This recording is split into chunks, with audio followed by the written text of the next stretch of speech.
Hello दोस्तों, मैं विकास अपने यूट्यूब चैनल सफलता विद विकास पर आप सभी दोस्तों का स्वागत करता हूं। तो आज हम आप सभी के लिए लाए हैं उत्तल दर्पण।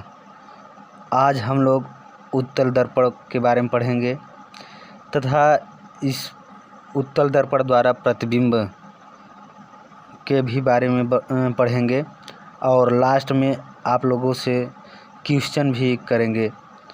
इस वीडियो में मतलब उत्तल दर्पण के बारे में पढ़ेंगे, उत्तल दर्पण के द्वारा प्रतिबिंब का बनना भी देखेंगे और लास्ट में एक क्वेश्चन भी करेंगे। इसलिए आप लोग वीडियो को स्किप मत करना और लास्ट तक ज़रूर देखना। तो आइए देख लेते हैं उत्तल दर्पण क्या होता है।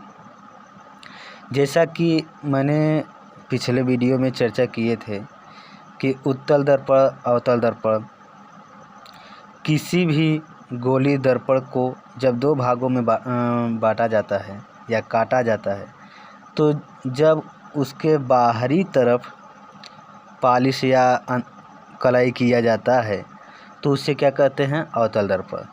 लेकिन जब उसके अंदर की तरफ या दबे हुए भाग की तरफ पॉलिश या कलाई किया जाता है तो उसे क्या कहते हैं, उत्तल दर्पण। हमेशा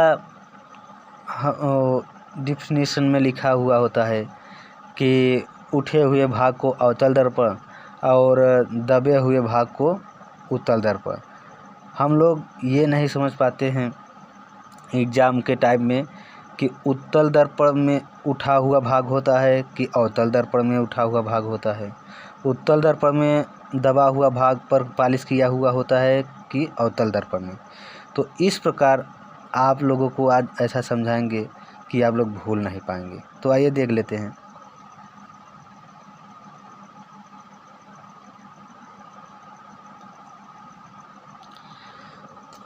तो उत्तल दर्पण के बारे में थोड़ा आप लोगों को सरल बनाने के लिए मैं थोड़ा लिख दिया करता हूँ। तो जिस गोलीय दर्पण के अंदर का मतलब दबे हुए अंदर की ओर पॉलिश या कलाई किया हुआ रहता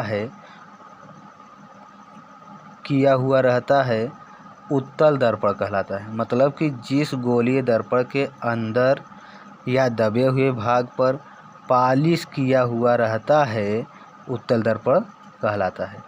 देखिए यहाँ फिगर में ये गोली दर्पण का कटा हुआ भाग है और इसके अंदर की तरफ पॉलिश हुआ है। देखिए अंदर की तरफ पॉलिश हुआ है। जब किसी गोली दर्पण के कटे हुए भाग पर के अंदर की तरफ, इसी को कहते हैं दबा हुआ, जैसे यह दबा है, तो अंदर की तरफ जब पॉलिश किया हुआ रहता है, दबे हुए भाग पर पॉलिश किया हुआ रहता है तो उसे क्या कहते हैं, अवतल दर्पण। क्या कहते हैं, अवतल दर्पण। तो समझ में आ गया। अवतल अवतल नहीं,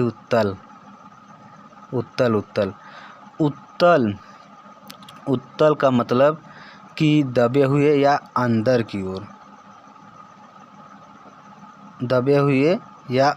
की ओर जब पॉलिश या कलाई किया हुआ रहता है तो उससे क्या कहते हैं, उत्तल दर्पण।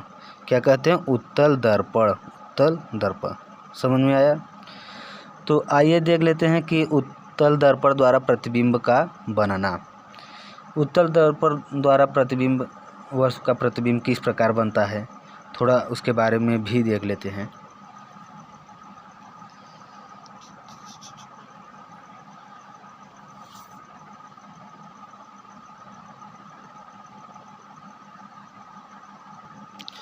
तो उत्तल दर्पण द्वारा प्रतिबिंब का बनना।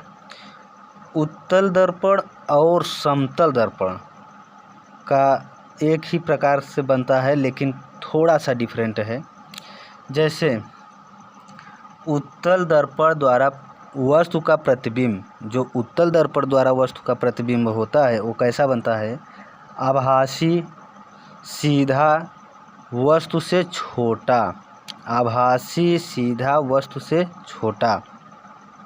यही समतल में क्या बनता है, आभासी सीधा वस्तु के बराबर। तो आभासी सीधा वस्तु से छोटा।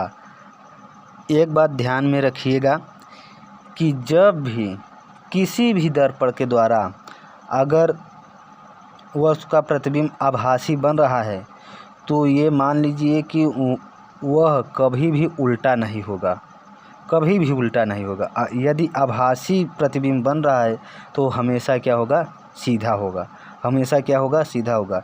अब वस्तु से छोटा या बड़ा हो सकता है, लेकिन यदि आभासी बन रहा है तो वह सीधा ही होगा, वह सीधा ही होगा। समझ में आया? तो उत्तल दर्पण द्वारा प्रतिबिंब का वस्तु का प्रतिबिंब कैसे बनता है? आभासी, सीधा, वस्तु से छोटा तथा ध्रुव और फोकस बिंदु के बीच बनता है। ध्रुव और फोकस बिंदु के बीच बनता है। कभी कभी फोकस बिंदु पर भी बन सकता है, कभी कभी फोकस बिंदु पर भी बन सकता है। तो इस प्रकार ये रहा उत्तल दर्पण द्वारा प्रतिबिंब का बनना। तो आइए एक क्वेश्चन भी देख लेते हैं।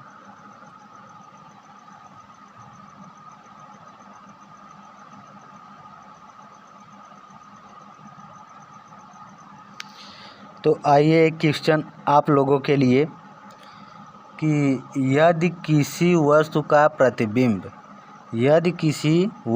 प्रतिबिंब आभासी, सीधा तथा वस्तु के बराबर बनता है, यदि किसी वस्तु का प्रतिबिंब आभासी, सीधा तथा वस्तु के बराबर बनता है तो वह कौन सा दर्पण होगा, वह कौन सा दर्पण होगा?